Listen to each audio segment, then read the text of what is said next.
I think a lot of insurance brokers really struggle to scale their insurance practice because they're always bouncing between working on the business and working in the business. Here's the thing. Everyone needs to work in their business at some point. You have applications you need to process. You need to talk to the clients and move them along. You need some paperwork, some quoting, etc. That's fine. But working on the business is what actually is driving your business forward. So that would be building traffic to your website, working on partnerships, getting lead generation set up, and ultimately growing your database of cold market leads that turn into clients eventually. And a lot of these things still need to be done manually. However, there's a ton of these things that can be automated. And in today's video, I'm going to show you exactly which things you can automate to save you time on those low value tasks so you can focus all of your time on those high value tasks that are actually driving business forward. What is up, guys? For those of you who not know me, my name is Philip Setter. I've been in the insurance industry for about 12 years now, and I've been able to scale my business fully online to 6 figures, all from my own home office here without meeting a client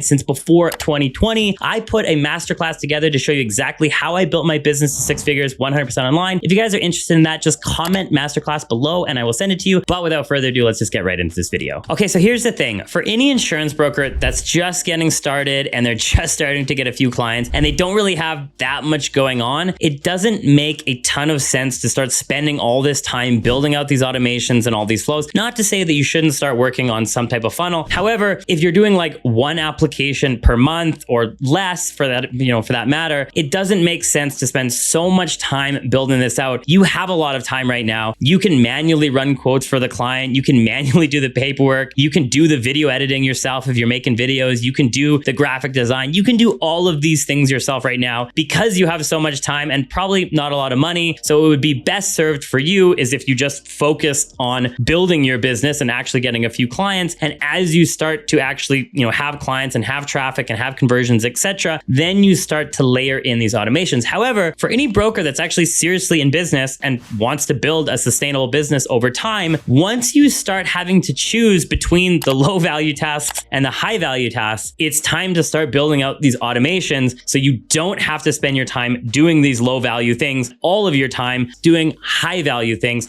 So your first step here, step 1 in automations, is identify what these low value tasks are and start to automate them. So in the life insurance business, those low value tasks are like doing the needs analysis with the client, looking up quotes for the client, going back and forth by email, like, hey, did you get my quote? Did you see it? Do you want to do a term 50 or term 20 or term 30? Do you want me to go back? Like, that is such low value. You need to automate that as much as you can, as well as the application process. I mean, an application for a client could be anywhere from 30 to an hour and a half long, 30 minutes to an hour and a half long. That's fine if you're doing 1 client a month. If you're doing 30 clients a month, that's now anywhere from 30 to 60 hours of your time just sitting down with the client and doing basic data gathering. That needs to be automated. A lot of the tedious paperwork, compliance documents, filling in the blanks, etc., all of that stuff can be automated too. That's on the life insurance business side, the onboarding of the client. But then furthermore, there's the marketing and the marketing things that you need to do in your business to drive clients forward. So the low value task for those would be like graphic design, video editing, emails, CRMs, all of those things that you can automate with that. Those things,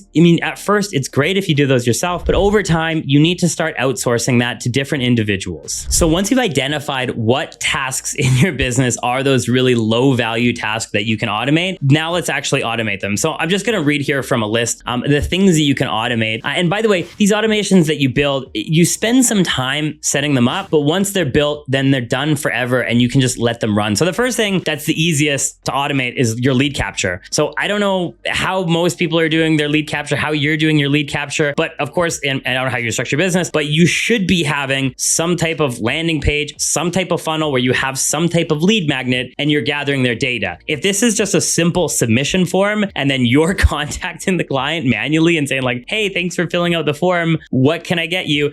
We need to automate this. So the first ways you can do this, of course, is that lead capture and follow-up sequence. This can be done by a CRM. You can have a CRM that intakes that form, creates a contact with them, and then starts to send them nurture emails over time to eventually bring them from a warm lead to a customer. Obviously, there's a lot more that a CRM can do, such as annual reminders. If you have annual reminders that you want to send out to clients and do a review, or term reminders as well. If you want to set something there, maybe they had a term 10 or something like that, maybe even a term 5 for that matter, and you want to send out those automated emails, you can build all that in. But the primary thing that you want to automate in this is the lead capture, as well as the email nurture campaign. Because the job of an insurance broker, the job of any marketing professional in that matter, is to drive traffic to your website or whatever it is, your landing page, your website, your offer, however you have it built out, get their email from some type of lead magnet, and then nurture them down the path to eventually become a customer with you. This needs to be automated. You cannot be manually doing this step. Now, the other thing that I would highly recommend you try automating is your application workflows. And what I mean by that is like sitting down with a client. We want to purchase a product. We want to get some life insurance. We need to do a needs analysis. We need to figure out which carrier we want to go with, what term length we want to go with, what face amount we want to go with. We want to do all the data gathering to, initially get that application ready for submission. And then even after that, once it's submitted, we want to follow along with that client to let them know, A, it's been submitted to the carrier, the application has been signed, underwriting is going to start happening, and then application's been approved or rated at whatever it is at that point. And then have some other automations as well, such as, some quality of life things like check-ins if it's not approved within a certain period of time, or maybe a Google review request campaign that happens after the client has been approved, or even one step further, a post-purchase campaign that says,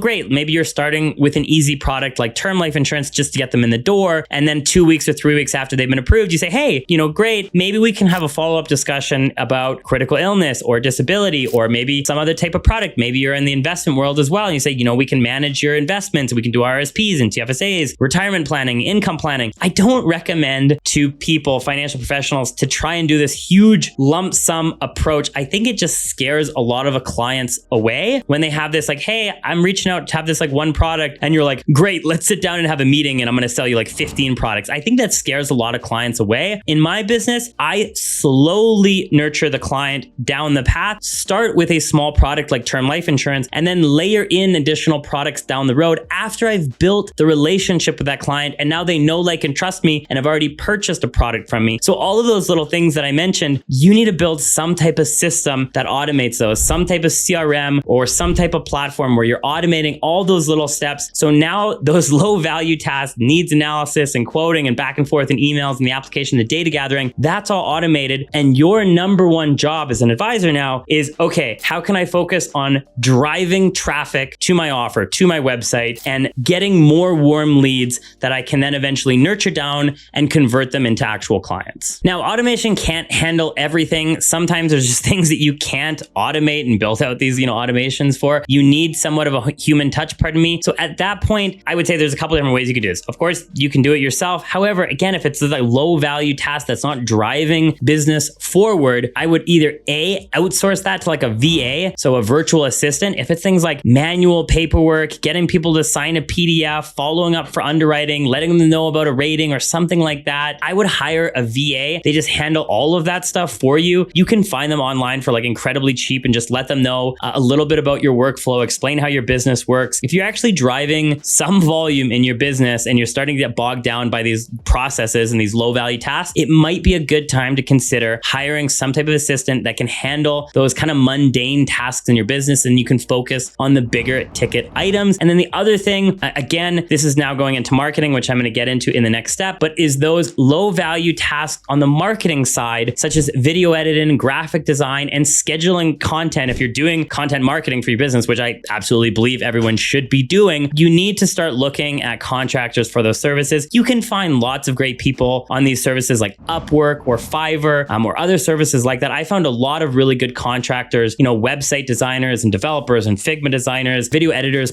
graphic designers, thumbnail designers, all of these people. This is not something that you should be spending all your time on. You either need to A, automate it, B, get your virtual assistant to do it, or C, hire contractors to start doing it. Of course, you want to learn how to do it a little bit at first, but once you understand how to do it, you need to start outsourcing all of these different low value tasks so you can actually start to focus on the marketing and the high value tasks in your business. Which leads me to step number 4, which is now you can focus exclusively on that high value tasks within your business, which I'm just going to quickly read off a list here. Number 1 is traffic generation. Your number 1 job as an insurance broker is not selling insurance, is not actually sitting, like that's the fun part about being an insurance broker, is sitting down with a client and like asking them about their situation and figuring out a product and like having those conversations. I mean, I enjoy doing that. The main job of an insurance broker is just getting your name out there, making people aware of you as an option that they can choose to buy life insurance from. It's traffic generation, and the different ways that you can do that is a few different ways, but number one is content. Content marketing is one of the most powerful ways for you to drive traffic to your offer, whether it's a website or landing page or whatever it is. For me, that's been YouTube. I have done video content marketing since 2021 with my insurance brokerage. I've repurposed that over lots of different platforms. So I make it on YouTube and then I put it on TikTok and Instagram and Facebook, etc., and LinkedIn. But I start with one singular platform in mind and then repurpose for the others. The other ways that you can do traffic generation is partnerships. And I've talked about this in other videos, but I'll talk about it again here, is if you are going to some type of niche. For example, in my business, I have a climate market that I advertise to because I'm in that niche market. I'm a climber myself. So if you can go to partners in that specific space, you're going to have a lot easier time building out those partnerships. And of course, the other high value task that you're going to be focused on in your business is those personal sales calls with the warm clients that are ready to buy. So if you've done your job building out these automations and email campaigns and nurture campaigns, you're going to get bookings for clients that are hot leads. They're ready to go. Like they know, they've read your email, they've done a quote, they've looked at the prices, they know what they want. They just have a few conversations. This is a high value task. Have a conversation with them, nurture them down, get them to sign on the dotted line and convert them into an actual client. So in conclusion, the more low value tasks that you can start to automate or outsource as you grow and scale as an insurance broker, the further you're going to go. And the more at that point, you then again can focus on those high value tasks that actually drive business forward in your insurance brokerage. So I hope you guys enjoyed today's video. If you guys have any questions or comments, just drop them below. And as always, if you guys are enjoying this content, all I ask is you give me a thumbs up and I'll see you guys in the next one.